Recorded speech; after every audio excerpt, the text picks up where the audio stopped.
Hey there friends, in this video I'm going to be showing you how to delete your images from ChatGPT. Doing so is really easy. Some of the recent updates have made it easier to access all your files in one place. And to do so, simply navigate to the library, which you can find on the top left hand side of your screen.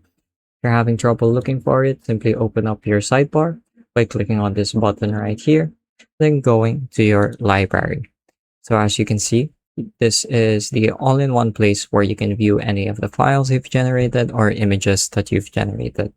So simply go to the Images tab, go over the image you'd like to delete, click on the context menu, and then click on Delete.